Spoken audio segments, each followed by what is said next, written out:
Les richesses insoupçonnées de la République démocratique du Congo. La République démocratique du Congo, RDC, est un pays d'Afrique centrale, occupant une position stratégique au cœur du continent. Elle est entourée par 9 pays, au nord par la République centrafricaine et le Soudan du Sud, à l'est par l'Ouganda, le Rwanda, le Burundi et la Tanzanie, au sud par la Zambie et l'Angola, et à l'ouest par la République du Congo et l'enclave angolaise de Cabinda. Avec une superficie de 2,345 409 km², la RDC est le deuxième plus grand pays d'Afrique, après l'Algérie, et le 11e au niveau mondial. Sa vaste étendue englobe une diversité de paysages, notamment le bassin du fleuve Congo, des forêts équatoriales, des savanes, des montagnes et des lacs. Sa population est estimée à environ 111 millions d'habitants en 2025, ce qui en fait le 4e pays le plus peuplé d'Afrique, derrière le Nigeria, l'Éthiopie et l'Égypte. La capitale, Kinshasa, est également la plus grande ville du pays et sert de centre politique, économique et culturel. La population congolaise est caractérisée par sa diversité ethnique et linguistique, avec plus de 200 groupes ethniques et une multitude de langues parlées à travers le territoire. Exploration des immenses richesses naturelles que recèle le pays. Chapitre 1. Les ressources minières. La République démocratique du Congo est internationalement reconnue pour l'abondance et la diversité de ses ressources minières, qui jouent un rôle crucial dans l'économie mondiale. 1. Le cuivre et le cobalt. La RDC est l'un des principaux producteurs mondiaux de cuivre et de cobalt, deux minerais essentiels à l'industrie moderne. En 2023, le pays a produit environ 2,8 millions de tonnes de cuivre et 140 000 tonnes de cobalt. Le cuivre est largement utilisé dans les infrastructures électriques, la construction et la fabrication d'équipements électroniques. Le cobalt, quant à lui, est un composant clé des batteries lithium-ion utilisées dans les véhicules électriques et divers appareils électroniques. Ce métal bleu argenté est intégré dans les accumulateurs pour améliorer la densité énergétique et la stabilité des batteries. Malgré cette richesse, l'exploitation minière en RDC est confrontée à des défis significatifs. Les conditions de travail dans les mines sont souvent précaires, avec des rapports faisant état de violations des droits humains et d'impacts environnementaux négatifs. Par exemple, l'expansion de certaines mines a entraîné la destruction de quartiers résidentiels, affectant les communautés locales. De plus, le marché du cobalt est sujet à des fluctuations de prix en raison de la surproduction et de la variation de la demande mondiale. En 2025, la RDC a envisagé de prolonger une interdiction d'exportation de cobalt pour stabiliser les prix sur le marché mondial. Ces défis soulignent l'importance d'une gestion responsable et durable des ressources minières du pays afin de maximiser les bénéfices économiques tout en minimisant les impacts sociaux et environnementaux négatifs. 2. Les gisements d'or. Les principaux gisements aurifères de la RDC sont situés dans sa partie orientale, notamment dans les provinces de l'Ituri, du Haut-Uélé, du Sud-Kivu et du Maniema. En 2016, la production industrielle d'or était d'environ 22 tonnes. Cependant, une part importante de la production provient de l'exploitation artisanale, avec des estimations variant entre 8 et 12 tonnes par an. 3e, les gisements de diamants. La RDC possède les deuxièmes plus importantes réserves de diamants au monde, estimées à 150 millions de carats, soit 20,5% du total mondial. Les principales zones d'extraction se trouvent dans les provinces du Kasaï oriental, du Kasaï central, du Lomami et du Sankuru. En 2018, la production totale de diamants s'élevait à environ 15,6 millions de carats, générant une valeur de 188 millions de dollars américains. Importance économique et défis d'exploitation. L'exploitation de l'or et des diamants contribue de manière significative aux revenus d'exportation du pays et offre des moyens de subsistance à des millions de Congolais, notamment à travers l'exploitation artisanale. La Banque mondiale estime que l'exploitation minière artisanale constitue le moyen de subsistance de 10 millions de Congolais. Néanmoins, le secteur est confronté à plusieurs défis majeurs. 1. Exploitation artisanale prédominante. Une grande partie de l'extraction est effectuée de manière artisanale, ce qui entraîne des difficultés en termes de réglementation, de sécurité et de conditions de travail. 2. Fraude et contrebande. La production artisanale échappe souvent au contrôle de l'État, entraînant des pertes de revenus fiscaux et alimentant des circuits informels. 3. Conflits armés. Certaines zones riches en minerais sont le théâtre de conflits, les groupes armés finançant leurs activités par le contrôle des sites miniers. 4. Enjeux environnementaux. L'exploitation minière, notamment artisanale, peut causer des dommages environnementaux significatifs, comme la déforestation, la pollution des cours d'eau et la perte de biodiversité. Pour que la RDC puisse pleinement bénéficier de ses ressources en or et en diamant, il est essentiel de relever ces défis en renforçant la gouvernance du secteur minier, en améliorant la transparence et en promouvant des pratiques d'exploitation durable et responsable. Autres minerais stratégiques, le coltan et le tantal. La République démocratique du Congo regorge de minerais stratégiques tels que le coltan, le tantal, le tungstène et l'étain, essentiels aux technologies de pointe. 1. Le coltan.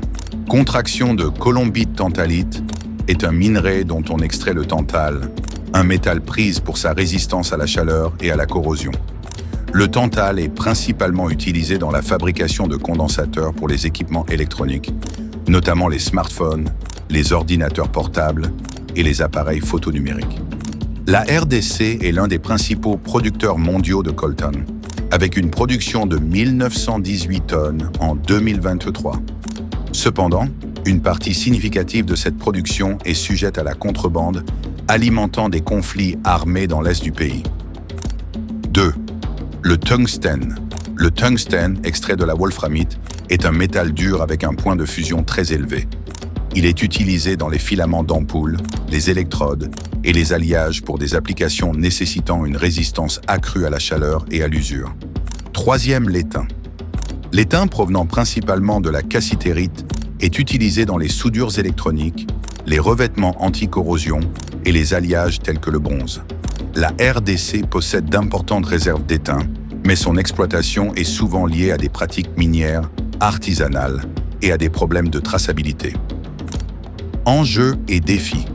L'exploitation de ces minerais en RDC est souvent associée à des conflits armés, les revenus générés servant parfois à financer des groupes rebelles.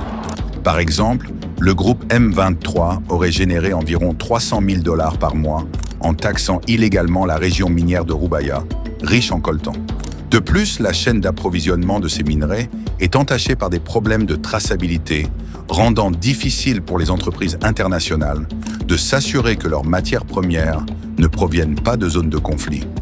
Des initiatives telles que l'ITSCI, Initiative pour la traçabilité de la chaîne d'approvisionnement de l'étain, ont été mises en place, mais leur efficacité reste limitée. Pour que la RDC puisse pleinement bénéficier de ses ressources en coltan, tantal, tungstène et étain, il est essentiel de renforcer la gouvernance du secteur minier, d'améliorer la traçabilité et de promouvoir des pratiques d'exploitation durable et éthique. Chapitre 2. Le potentiel hydroélectrique. Le fleuve Congo, avec ses 4700 km de longueur, est le deuxième plus long fleuve d'Afrique, après le Nil, et le 8e au niveau mondial. Son bassin versant couvre environ 3 680 000 km², ce qui en fait le deuxième plus vaste au monde. Le débit moyen du fleuve est d'environ 42 000 mètres cubes par seconde, reflétant son immense capacité hydrologique. Ce réseau fluvial dense, comprenant de nombreux affluents majeurs tels que les rivières Ubangi, Kasai et Lualaba, traverse une grande partie du territoire de la République démocratique du Congo.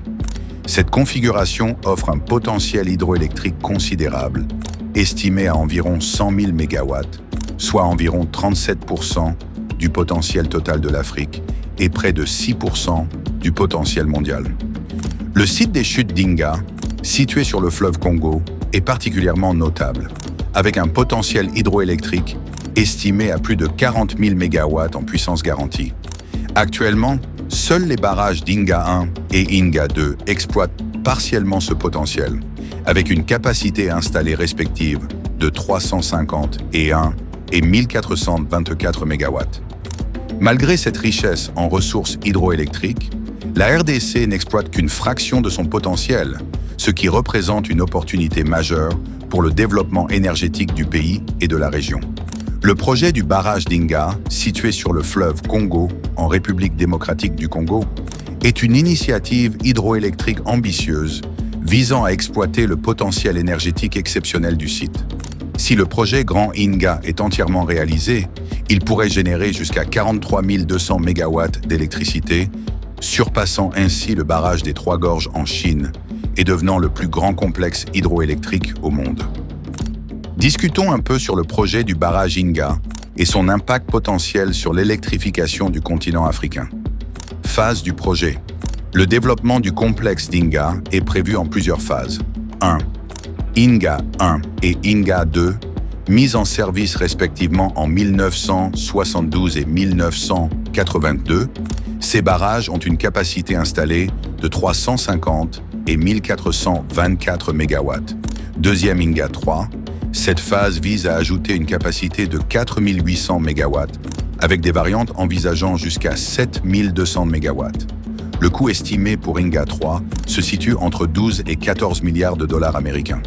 Troisième grande Inga, projet ultime visant une capacité totale de 43 200 MW, intégrant toutes les phases précédentes et supplémentaires. L'impact potentiel sur l'électrification de l'Afrique. La réalisation du projet Grand Inga pourrait transformer le paysage énergétique africain. 1. Augmentation de l'accès à l'électricité. En produisant une quantité massive d'électricité propre, le projet pourrait alimenter plusieurs pays africains, réduisant ainsi le déficit énergétique du continent. Deuxième intégration régionale.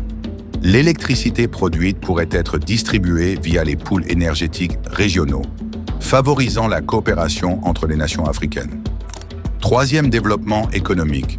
Une énergie abondante et abordable pourrait stimuler l'industrialisation, créer des emplois et améliorer les conditions de vie. Défis et controverses. Malgré ces promesses, le projet fait face à plusieurs défis. 1. Financement. Le coût total du Grand Inga est estimé à plus de 80 milliards de dollars, nécessitant des investissements considérables. Deuxième impact environnemental et social. La construction des barrages pourrait entraîner le déplacement de populations locales et affecter les écosystèmes. Troisième, gouvernance et transparence. Des préoccupations subsistent quant à la gestion des fonds et à la corruption potentielle. En gros, le projet du barrage d'Inga représente une opportunité majeure pour l'électrification de l'Afrique, mais sa réussite dépendra de la capacité à surmonter les obstacles financiers, environnementaux et institutionnels. Chapitre 3. La biodiversité exceptionnelle. Exploration des forêts tropicales de la RDC, qui constituent le deuxième plus grand massif forestier au monde, abritant une biodiversité unique. La République démocratique du Congo abrite une portion significative de la forêt du bassin du Congo, le deuxième plus grand massif forestier tropical au monde après l'Amazonie. Cette forêt s'étend sur environ 3 millions de kilomètres carrés et couvre plusieurs pays d'Afrique centrale, dont la RDC, qui en possède plus de 60%. Les forêts congolaises représentent près de la moitié des forêts tropicales humides d'Afrique, couvrant environ 67% du territoire national de la RDC, soit une superficie estimée à 155,5 millions d'hectares. Cette immense étendue forestière est un véritable sanctuaire de biodiversité. On y recense plus de 10 000 espèces de plantes tropicales, dont environ 30% sont endémiques à la région. La faune est tout aussi riche, avec plus de 400 espèces de mammifères, 1000 espèces d'oiseaux et 700 espèces de poissons. Des espèces emblématiques et menacées, telles que l'okapi, le bonobo, le gorille de montagne et l'éléphant de forêt, trouvent refuge dans ces forêts luxuriantes. En plus de leur richesse biologique, les forêts de la RDC jouent un rôle crucial dans le maintien des équilibres écologiques mondiaux. Elles contribuent à la régulation du climat en stockant de grandes quantités de carbone, influencent les cycles hydrologiques et soutiennent les moyens de subsistance de millions de personnes dépendant des ressources forestières pour leur alimentation, leur logement et leur médecine traditionnelle. Cependant, ces forêts font face à des menaces croissantes. notamment la déforestation due à l'agriculture itinérante sur brûlis, l'exploitation forestière illégale et l'expansion des infrastructures. Entre 1986 et 2015, la RDC a perdu environ 6% de son couvert forestier, avec une accélération notable de la déforestation ces dernières années. Des études récentes estiment que si les tendances actuelles se poursuivent, plus d'un quart des forêts tropicales humides non perturbées du bassin du Congo pourrait disparaître d'ici 2050. La préservation de ce patrimoine forestier exceptionnel est donc essentielle, non seulement pour la RDC, mais aussi pour l'équilibre écologique de la planète. Focus sur le parc national des Virunga, le plus ancien d'Afrique, refuge pour des espèces emblématiques telles que les gorilles des montagnes. Le parc national des Virunga, situé dans l'est de la République démocratique du Congo, est le plus ancien parc national d'Afrique, fondé en 1925. S'étendant sur environ 7800 km², il est inscrit au patrimoine mondial de l'UNESCO depuis 1979 en raison de sa biodiversité exceptionnelle. Biodiversité et écosystèmes. Le parc abrite une diversité d'écosystèmes, notamment des forêts tropicales, des savanes, des marécages, des plaines de lave et des zones alpines. Cette variété d'habitats soutient une faune riche, avec plus de 200 espèces de mammifères, 706 espèces d'oiseaux, 109 espèces de reptiles et 78 espèces d'amphibiens. Les gorilles des montagnes. Le parc est particulièrement renommé pour être l'un des derniers refuges du gorille des montagnes. Gorilla beringei. Environ un tiers de la population mondiale de cette sous-espèce menacée réside dans les Virunga. Grâce aux efforts de conservation, leur nombre est passé de 480 individus en 2010 à 604 en 2018. Défis et menaces. Malgré son importance écologique, le parc fait face à des défis majeurs, notamment le braconnage, les conflits armés et l'exploitation illégale des ressources naturelles. Depuis 1996, il est inscrit sur la liste du patrimoine mondial en péril. Initiatives de conservation. Des initiatives locales et internationales visent à protéger le parc et ses habitants. Par exemple, des communautés locales participent activement à la protection des gorilles des montagnes, contribuant ainsi à la préservation de cette espèce emblématique. En résumé, le parc national des Virunga est un trésor écologique d'importance mondiale, offrant un sanctuaire vital pour de nombreuses espèces, dont les gorilles des montagnes. Sa préservation est cruciale pour la biodiversité et le patrimoine naturel de l'Afrique. Chapitre 4. Les ressources agricoles et halieutiques. Terres arables.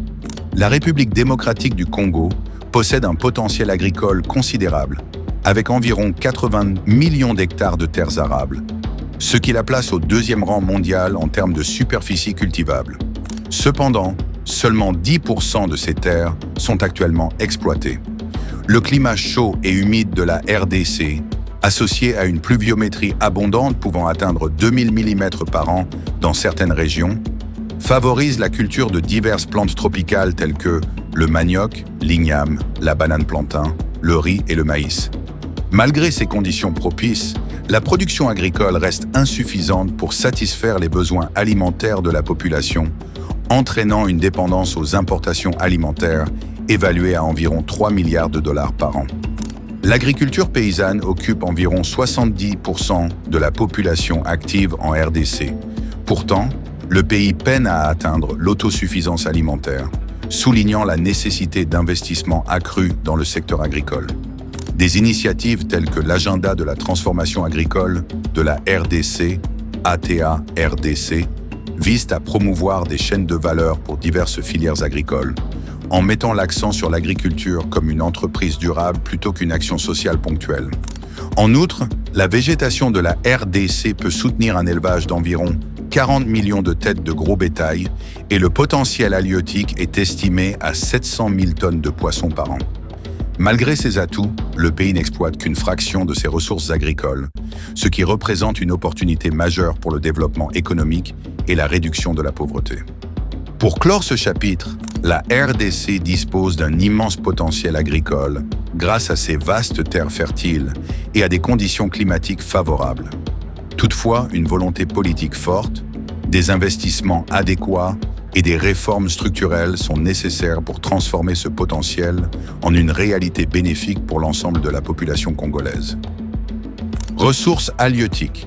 La République démocratique du Congo possède un potentiel halieutique exceptionnel, estimé à 700 000 tonnes de poissons par an, grâce à son vaste réseau hydrographique comprenant le fleuve Congo, ses affluents, de nombreux lacs et une modeste côte atlantique.